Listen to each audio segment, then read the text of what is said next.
Good morning to all of my dear students. I'm Mohammad Adil, and today we have to going to teach about the biochemistry. And each and everybody has been or well knowledgeable that the first chapter of the biochemistry is always talk about the carbohydrates. So we are going to start with the same. So as far as the carbohydrate has to be belonging, we have to firstly go through the definition of the carbohydrates, and then we'll proceed further, and then we have to actually move the main the topics which are very important for the exam point of view. So first we have to talk about the carbohydrates, and everybody knows that carbohydrates may be defined as polyhydroxyaldehyde के जो carbohydrates होते हैं ना हम usually and every time इसको define करते हैं कि ये रहते हैं पॉलीहाइड्रोक्सील्डेहाइड और कीटोन। जब भी कहीं पर भी पॉलीहाइड्रोक्सील्डेहाइड कीटोन की टर्म को हम डिनोट रिप्रेजेंट करते हैं तो इसका मतलब होता है हम कार्बोहाइड्रेट्स की बात करते हैं। तो कार्बोहाइड्रेट्स की सिंपली डिफिनेशन रहता है कि एक पॉलीहाइड्रोक्सी रहता है और साथ में कोई अल्डेहाइड और कीटोन ग्रुप रहता है। देखो हम इसको स्टडी कर सकते हैं, जो बॉटम में डायग्राम दिए ग्लूकोज और फ्रुक्टोज की। जो ग्लूकोज है ये भी कार्बोहाइड्रेट है और जो फ्रुक्टोज है ना ये भी कार्बोहाइड्रेट है और एक सिंपल कार्बोहाइड्रेट और इनसे हम कार्बोहाइड्रेट की डिफिनेशन समझेंगे और उसके बाद हम फर्दर प्रोसीड करेंगे। देखिए यहाँ पर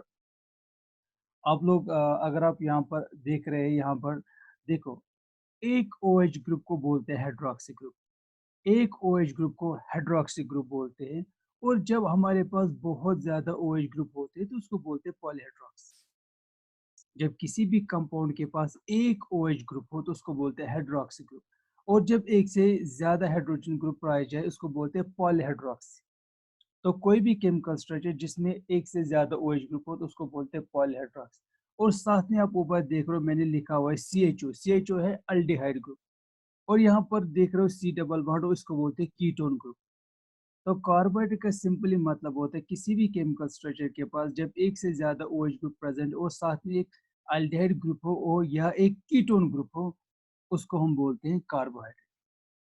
और जब हम आगे जाके फर्दर प्रोसीड करेंगे तो हम कुछ ऐसे कार्बोहाइड्रेट्स को डिस्कस करेंगे कि जब हम उनमें वाटर ऐड मिला देंगे। फॉर एग्जांपल अगर आप, मैं आपको व्हाइट बोर्ड पर एक एग्जांपल दिखाई देना चाहता हूँ। जैसे अगर मेरे पास एक कार्बोहाइड्रेट उसको बोलते हैं सक्रोज,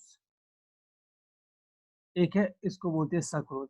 जब सक्रोज को हम वाटर ऐड करते हैं और एडिशन ऑफ द वाटर से क्या होता है ना ये टूट जाता है। एडिशन ऑफ द वाटर को बोलते हैं हाइड्रोलाइज। हाइड्रोलाइसिस का मतलब किसी भी कंपाउंड को तोड़ देना with the help of water, उसको बोलते हैं हाइड्रोलाइज। जब हम सक्रोज को हाइड्रोलाइज करते हैं तो हमें दो स्ट्रक्चर मिलते हैं, ग्लूकोज प्लस फ्रुक्टोज। जबकि ग्लूकोज भी एक कार्बोहाइड्रेट है और फ्रुक्टोज भी एक कार्बोहाइड्रेट है। तो जब हम डिफिनेशन की तरफ जाते हैं तो हमें, जब हम डिफिनेशन की तरफ देखते हैं तो हमें पता चलता है कि कुछ ऐसे भी कंपाउंड्स हमें अवेलेबल है जो खुद कार्बोहाइड्रेट है, लेकिन जब हम उनको वाटर ऐड कर दें तो वो टूट जाते हैं, और टूटने के बाद वो क्या प्रोवाइड दे रहे हैं, ग्लूकोज वो भी एक कार्बोहाइड्रेट और फ्रुक्टोज वो भी एक कार्बोहाइड्रेट। सक्रोज खुद एक कार्बोहाइड्रेट है, लेकिन जब उसको वाटर ऐड करते हैं वो टूट जाता है। दो कंपाउंड उसमें, एक है ग्लूकोज दूसरा फ्रुक्टोज, और ये दोनों की दोनों क्या है, कार्बोहाइड्रेट है। तो इसका मतलब होता है कार्बोहाइड्रेट की डिफिनेशन सिर्फ इतना ही नहीं रहता, वो रहते हैं सिर्फ अल्डेहाइड और कीटोन, बल्कि कुछ ऐसे भी कंपाउंड्स है कि जब उनको हम वाटर ऐड करिए वो टूट के कार्बोहाइड्रेट देते हैं। तो यहाँ पर लिखा है कि पॉलीहाइड्रोक्सी अल्डेहाइड और कीटोन, जो मैंने भी पता है, लेकिन साथ में लिखा है कि कुछ ऐसे भी कंपाउंड्स रहते हैं कि जब हम उनको हाइड्रोलाइसिस करते हैं ना तब वो क्या प्रोड्यूस करते हैं, कार्बोहाइड्रेट। सक्रोज की एग्जांपल है, वो खुद एक कार्बोहाइड्रेट है, वाटर ऐड करते वो क्या देता है, साथ में कार्बोहाइड्रेट देता है। देखो यहाँ पर किसी भी कार्बोहाइड्रेट के पास CH ग्रुप हो तो उसको बोलते हैं अल्डिहाइड ग्रुप, और C डबल बॉन्ड उसको बोलते हैं कीटोन ग्रुप। देखिए एग्जांपल अगर हम देखेंगे, कार्बोहाइड्रेट की ग्लूकोज एक कार्बोहाइड्रेट है, फ्रुक्टोज एक कार्बोहाइड्रेट है, और एरेथोज एक कार्बोहाइड्रेट, और साथ में राइबोज भी एक कार्बोहाइड्रेट है। लेकिन एक चीज हमें एक वेल अंडरस्टैंड होना चाहिए, वो एक चीज है कि जब भी हम किसी भी कार्बोहाइड्रेट को पढ़ने की कोशिश करें, चाहे वो चाहे वो ग्लूकोज हो, चाहे वो फ्रुक्टोज हो, चाहे वो अर्थोज हो, या चाहे वो जाइलोस हो, तो हमारा एक इम्पॉर्टेंट चीज है कि हमें ये पता होना चाहिए कि ये कार्बोहाइड्रेट का क्या डिफिनेशन है, ये कार्बोहाइड्रेट कहाँ पर पाए जाते हैं और इनकी इम्पोर्टेंट फंक्शन क्या है। जैसे अगर आप देखोगे ग्लूकोज, ग्लूकोज को बोलते हैं ब्लड शुगर लेवल। तो जब ये हम ब्लड में किसी भी शुगर को लेवल को डिनोट करते हैं, यूजुअली हम सीधे ग्लूकोज की बात करते हैं, और ग्लूकोज की लेवल बढ़ जाते हैं तो डायबिटीज मेलाइटिस हो जाता है। या फ्रुक्टोज आप देखेंगे, जो फ्रुक्टोज रहता है इसको एक फ्रूट शुगर बोलते हैं, फ्रूट से निकलता है। और सबसे बड़ा इंपॉर्टेंट है राइबोज। जब हम DNA और RNA को डिस्कस करते हैं, डिऑक्सी राइबोज न्यूक्लिक एसिड या और राइबोज न्यूक्लिक एसिड, दोनों के दोनों में राइबोज शुगर पाया जाता है। तो ये हमें पता होना चाहिए कि हम लोग जब कार्बोहाइड्रेट को स्टडी करते हैं, जो उसके साथ जो शुगर की एग्जांपल होती है, उस शुगर को हम स्टडी करने की कोशिश करें। देखिए उसके बाद हम बात करते हैं फंक्शंस का। देखो जो फंक्शंस ऑफ द कार्बोहाइड्रेट्स है, ये सबसे बड़ा इंपॉर्टेंट ये मैटर करता है, वो है फंक्शंस ऑफ द कार्बोहाइड्रेट। देखो हम इसको थोड़ा अंडरस्टैंड कर, देखो हम इसको कैसे अंडरस्टैंड करें। जो कार्बोहाइड्रेट है ये चीप सोर्स ऑफ एनर्जी। देखो चीप सोर्स ऑफ एनर्जी का क्या मतलब होता है, मतलब होता है रेडिली अवेलेबल। जब हमारी बॉडी में कार्बोहाइड्रेट है, फैट है, लिपिड है, जब भी हमें एनर्जी की जरूरत पड़ती है तो हम कार्बोहाइड्रेट से एनर्जी लेते हैं, इसलिए ये क्या है, cheap source of the energy.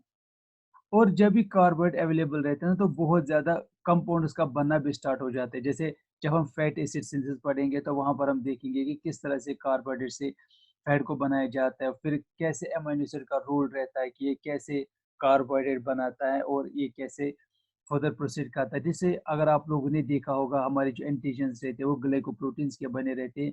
हमारे जो लिपिड बाइलेयर रहते हैं, आपने पढ़ा होगा फ्लूइड मोज़ेक मॉडल जो निकलसन और सिंगर ने दिया था, और वहाँ पर हम देखते हैं जो लिपिड बाइलेयर रहते हैं ना, वो ग्लाइकोप्रोटीन और उसमें ग्लाइकोलिपिड्स पाए जाते हैं जो सेल मेम्ब्रेन में पाए जाते हैं। और साथ में हम कुछ चीज़ें और देखते हैं कि जो कार्बोहाइड्रेट्स का जो रोल रहता है ये सेल ग्रोथ में फंक्शन करते हैं। और हम लोग जब पढ़ते हैं कनेक्टिव टिश्यू, वहाँ पर कार्बोहाइड्रेट पाए जाते हैं। और जब स्पर्म ओवम से मिलकर फर्टिलाइजेशन कर देता है, वहाँ पर कार्बोहाइड्रेट का रोल आ जाता है। और हमें पता है कि जो सेलुलोज रहता है, जब आपने जूट पढ़ा होगा, जो जूट जो प्लांट रहता है उसमें फाइबर पाए जाते हैं। और कुछ हमारे पास जो इंसेक्ट्स रहते हैं उनका जब बाहर वाला स्केलेटन आप देखोगे ना, वो भी कार्बोहाइड्रेट का बना रहता है। और जो माइक्रोऑर्गेनिज्म के जो सेल वॉल बना रहता है वो कार्बोहाइड्रेट का बना रहता है। और आप सब लोगों को पता होना चाहिए कि जब हमारे बॉडी में ग्लूकोज की लेवल बहुत ज़्यादा बढ़ जाती है, उसको फिर लिवर की तरफ, उसमें लिवर में स्टोर किया जाता है, फिर उसको लिवर में स्टोर करवाया जाता है। और वहाँ पर वो स्टोर किया जाता है एज ए ग्लाइकोजन, ताकि बाद में जब हमारे बॉडी में ग्लूकोज की लेवल घट जाते हैं तो फिर हम ग्लाइकोजन को ग्लूकोज में वापस कन्वर्ट कर देते हैं, और जिसकी वजह से हमारे ब्लड की शुगर की जो लेवल होते हैं वो वापस मेंटेन हो जाती है। अब उसके बाद हम जब बात करते हैं ना, वो आते हैं कार्बोहाइड्रेट की जो क्लासिफिकेशन की बात करते हैं, ये बहुत ज़्यादा इंपॉर्टेंट है, वो समझे आप। जो कार्बोहाइड्रेट रहते हैं ना, जहाँ पर भी आप टर्म आज के बाद टर्म स्टडी करेंगे ना, सैकराइड, सैकराइड का मतलब होता है शुगर। यूजुअली जब भी हम कार्बोहाइड्रेट को डिनोट करते हैं उसके साथ सैकराइड लगाते थे। सैकराइड एक ग्रीक टर्म है जिसका मतलब होता है शुगर। और यूजुअली हम कार्बोहाइड्रेट को सिंपली जब क्लासिफाई कर देते तो हम उसको क्लासिफाई कर देते एज मोनोसैकराइड, ओलिगोसैकराइड या पॉलीसैकराइड। इनका क्या मतलब होता है, इनकी क्या डेफिनेशन, इनकी क्या एग्जांपल्स है, ये हम स्टडी करेंगे। देखो जो मोनोसैकराइड होते हैं ना, ये सबसे सिंपलेस्ट ऑफ द शुगर रहते हैं। देखिए सिंपलेस्ट ऑफ द शुगर मैं आपको ऐसे एग्जांपल देता दिखाना चाहता हूँ। सक्रोज में मैंने अभी सक्रोज आपको पढ़ा है, आप यहाँ पर ध्यान दीजिए।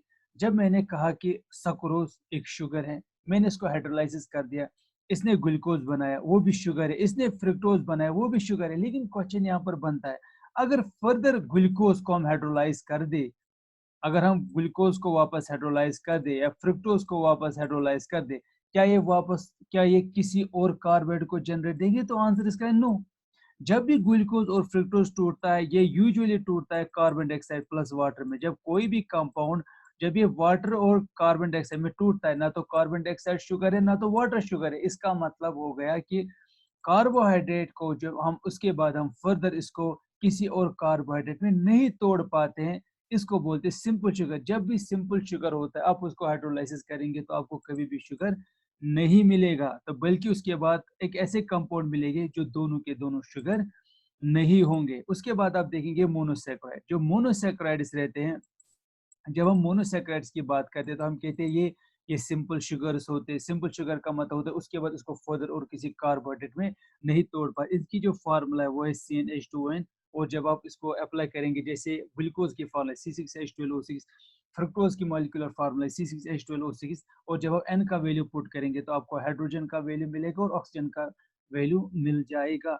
तो यहाँ पर लिखा है कि अगर आप फर्दर इनको हाइड्रोलाइसिस करोगे तो आपको किसी भी तरह का कोई भी कार्बोहाइड्रेट नहीं मिलेगा। जैसे ग्लूकोज है, फ्रुक्टोज है, गैलेक्टोज, ये सारी मोनोसैकराइड है। मोनोसैकराइड का मतलब होता है सबसे सिंपलेस्ट शुगर है, सिंपल सिंपलेस्ट इस सेंस में बोलते हैं कि उसके बाद उसको हाइड्रोलाइज करते हैं तो कोई कार्बोहाइड्रेट हमें नहीं मिलता, बल्कि एक ऐसे कंपाउंड मिल जाते हैं जो कार्बोहाइड्रेट नहीं है। उसके बाद हम बात करेंगे ओलिसैकेराइड। ओलिसैकेराइड का मतलब होता है किसी भी कार्बोहाइड्रेट के बाद अगर 2 से 10 तक मोनोसैकेराइड पाए जाए, उस चीज को हम बोलते हैं ओलिगोसैकेराइड। फॉर एग्जांपल के तौर पर मेरे पास कोई कंपाउंड है, मान लो एक्स, मेरे पास कोई कंपाउंड है, जब हम इसको कंप्लीट तोड़ेंगे या तो ये 2 देगा लास्ट में, या तो 3 मोनोसैकेराइड देगा, या तो 4 देगा, लेकिन 10 तक जब मेरे पास कोई भी ऐसा शुगर हो जो 2 से 10 तक मोनोसैकेराइड दे सकता है, उसको बोलते हैं ओलिगोसैकेराइड।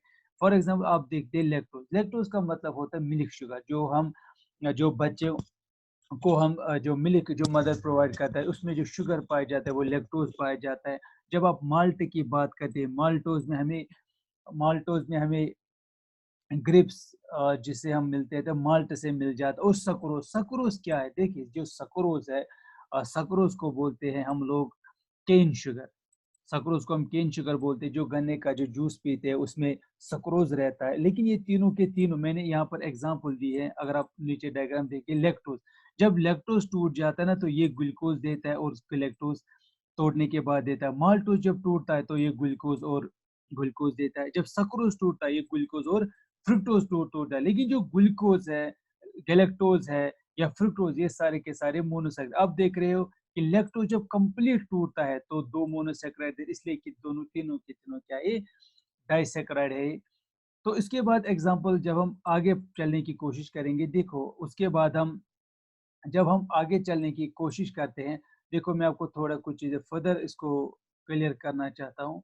वो एक चीज़ ये है कि, एक सेकंड, हाँ, वो देख लीजिए जब हम ओलिगोसैकेराइड की बात करें, देखिए अब आइए यहाँ पर पॉलीसैकेराइड। देखो पॉलीसैकेराइड का मतलब ही होता है कि पहले तो इसका मॉलिक्यूलर वेट बहुत ज़्यादा रहता है, क्योंकि इसमें बहुत ज़्यादा मोनोसैकेराइड्स पाए जाते हैं, 1 मिलियंस तक इसके मोनोसैकेराइड्स पाए जाते हैं। लेकिन यहाँ पर एक टर्म है, वो है शुगर। सारे कार्बोहाइड्रेट मीठे नहीं होते हैं। वो कार्बोहाइड्रेट जिनको हम शुगर्स बोलते हैं, वो सारे के सारे मीठे होते हैं। लेकिन कुछ कार्बोहाइड्रेट है जिनको हम नॉन शुगर्स बोलते हैं। उसके एग्जाम्पल रहते हैं, स्टार्च रहता है, या ग्लाइकोजन रहता है, या सेलुलोज है। ये सारे के सारे पॉलीसैकेराइड है। पॉलीसैकेराइड का मतलब इसमें 10 से ज़्यादा मोनोसैकेराइड, जब ये कंप्लीट टूट जाता है तो 10 से ज़्यादा मोनोसैकेराइड में टूट जाता है, अप टू मिलियन तक ये टूट जाते हैं। इनका मॉलिक्यूलर अप मिलियंस तक होता है, और ये टेस्टलेस रहते हैं। इनका कोई भी पॉलीसैकेराइड कोई भी टेस्ट नहीं रहता है। और जब हम वाटर में डालते हैं कोलाइड बनती है। इसी एग्जाम्पल, जिस तरह मिल्क पानी में डालते हैं तो कोलाइडल सॉल्यूशन बना देते हैं, इस तरीके से पॉलीसैकेराइड भी कोलाइडल सॉल्यूशन बना देते हैं। और इसके एग्जांपल आप देखोगे, स्टार्च भी एक पॉलीसैकेराइड है, ग्लाइकोजन एक पॉलीसैकेराइड, और सेलुलोज एक पॉलीसैकेराइड है। आपको पता होना चाहिए कि जब प्लांट का जो कार्बोहाइड्रेट लेवल जब बहुत ज़्यादा होता है तो प्लांट खुद को स्टोरेज के लिए जो कार्बोहाइड्रेट रखता है वो स्टार्च है। और जो एनिमल में जब बहुत ज़्यादा शुगर की लेवल हो जाती है, ग्लूकोज की लेवल हो जाती है, तो हम लिवर में उसको ग्लाइकोजन की फॉर्म में स्टोर करते हैं। और सेलुलोज आपको पता रहता है, जो फाइबर रहता है, जो प्लांट्स रहते हैं ना, वो सेलुलोज को स्टोर करते हैं। देखिए अगर आप यहाँ पर देखेंगे कि मैंने यूज किया टर्म ग्लाइकोजन। ग्लाइकोजन एनिमल्स के स्टोरेज पर, जब एनिमल को अपना खाना बचा के रखना होता है, चाहे कि फ्यूचर में अगर ग्लूकोज ना मिले तो ये अपनी एनर्जी कहाँ से ऑब्टेन करेगा? ग्लाइकोजन से करेगा। लेकिन प्लांट जो अपने एनर्जी को स्टोर करने के लिए रखता है वो स्टार्च है। तो प्लांट स्टार्च के फॉर्म में रख देता है और एनिमल ग्लाइकोजन की फॉर्म में रख देता है। देखिए उसके बाद हम जो मुझे आपसे बताना, जो सबसे बड़ा इंपॉर्टेंट नोट है जो मुझे आप सब लोगों से डिस्कस करना है, आप वो समझे। देखिए वो क्या है, वो है कि जो ग्लाइकोजन रहता है ना, ये सबसे इम्पोर्टेंट सोर्स ऑफ एनर्जी। जब भी हमारी बॉडी को एनर्जी की जरूरत पड़ती है तो हमेशा कार्बोहाइड्रेट से ऑब्टेन किया जाता है। और आप सब सब लोगों को पता ही रहता है कि जो प्लांट्स में स्टोरेज की फॉर्म में इसको रखा जाता है, और लास्ट में ग्लूकोज की फॉर्म में इसको एब्जॉर्ब किया जाता है। जैसे हम लोग आलू लेते हैं, वो स्टार्च की फॉर्म में रहता है और हमारी बॉडी में जाता है, और डाइजेशन करने के बाद वो फाइनल में ग्लूकोज बॉडी में प्रोवाइड कर देता है। और आप देखते हो यहाँ पर हम एक और चीज की बात करते हैं, वो है यहाँ पर डेक्सट्रोज। देखो मैं आपको एक बात बताना चाहता हूँ, जब भी आप देखोगे कि जो मेडिसिनल प्रैक्टिस में होते हैं, जो हॉस्पिटल्स में देखे ना, तो वहाँ पर यूजुअली बोतल को लिखा जाता है 50D, 100D। तो वो क्योंकि वहाँ पर जो ग्लूकोज यूज, वहाँ पर जो कार्बोहाइड्रेट यूज किया जाता है वो डेक्सट्रोज यूज किया जाता है। तो मतलब हमारे पास जो कार्बोहाइड्रेट है डेक्सट्रोज, उसको हॉस्पिटल्स में यूज किया जाता है। ट्रीटमेंट के दौरान। और आप सब लोगों को पता होना कि अगर जब हमारी बॉडी में जो कार्बोहाइड्रेट की वजह से बहुत ज़्यादा डिजीज हो जाती है, अगर हमारी बॉडी में ग्लूकोज लेवल बहुत ज़्यादा बढ़ जाती है तो डायबिटीज मेलाइटस हो जाता है। या अगर ग्लाइकोजन के स्टोरेज में कोई प्रॉब्लम आ जाए, ग्लाइकोजन स्टोरेज की डिजीज आ जाती है, कोई गैलेक्टोमेसिया डिजीज आ जाती है। और आप सब लोगों को एक बात मैं बताना चाहता हूँ कि जब किसी भी पर्सन को जब शुगर हो जाती है और डायबिटीज पेशेंट हो जाते हैं, उनकी आंखों में एक शुगर जमा होना स्टार्ट कर जाता है जिसको हम बोलते हैं सार्बिटॉल। और इस सार्बिटॉल और डक्टिलॉल की जमा होने की वजह से एक प्रॉब्लम होना स्टार्ट कर जाता है। आप सब लोग जानते हो कि जो भी कोई डायबिटीज पेशेंट रहता है ना, उसकी जो दिखने में दिक्कत आ जाती है, क्योंकि आई के जो रेटिना में होता है ना, सार्बिटॉल जमा हो जाता है जिसकी वजह से कैटरेक्ट हो जाता है। या एक नेफ्रोपैथी, नेफ्रोपैथी का मतलब जो किडनी में जो नेफ्रॉन रहता है वो फिल्ट्रेशन में प्रॉब्लम कर जाता है और उसमें डेथ कर जाता है फाइनली में। एक पॉलीमर फ्रूक्टोज का जिसको हम बोलते हैं इनुलिन, इसका हमें यूज करते हैं। अगर हमें ग्लोमेरुलर फिल्ट्रेशन रेट जो किडनी में हो जाता है थ्रू नेफ्रॉन, अगर हमें उसको डिटेक्ट करना होता है, हम एक कार्बोहाइड्रेट का यूज करते हैं इनुलिन। इससे हम ग्लोमेरुलर फिल्ट्रेशन रेट को चेक करते हैं। हमारे पास कुछ एंजाइम है जिसको बोलते हैं हाइलुरिनोडेज। और आप सब लोगों को पता होना है कि जब सिमन मेल का कंटेक्ट करने लगता है ओ ऑफ द फिल्म का, जो ओम ऑफ द फीमेल का रहता है, जो पहला पॉइंट रहता है जो ओम को डिजोल्व करके स्पर्म को एंटर करवा देते हैं ओम में, उसके लिए जो एंजाइम है उसको बोलते हैं हाइलुरिनोडेज, हाइलुरिनोडेज। और ये एक ऐसा एंजाइम है जो कार्बोहाइड्रेट का बना रहता है जो स्पर्म को ओवम में एंट्री करवाता है। हमारे पास एक म्यूकोपॉलीसेकेराइड आप देखते हैं, हमारे पास जो नेचुरली जो एंटीकोगुलेंट जो ब्लड में पाया जाता है उसको बोलते हैं हिपेरिन रहता है। ये नेचुरल हमारे ब्लड में, जिसको से हमारे ब्लड थक्का नहीं बनाता, मतलब वो क्लॉट नहीं कर जाता और रनिंग में रह जाता। और साथ में जब हम लोग ट्यूबरकुलोसिस को पढ़ते हैं, जो माइकोबैक्टीरियम ट्यूबरकुलोसिस की वजह से जो डिजीज हो जाती है, उसके ट्रीटमेंट के लिए हम जो ड्रग यूज करते हैं एक सिट्रोटोमाइसिन, वो ग्लाइकोसाइड है, मतलब एक कार्बोहाइड्रेट है जिसकी वजह से हम डायबिटीज को और जिसकी वजह से हम ट्यूबरकुलोसिस को ट्रीट करने में सफल हो जाते हैं।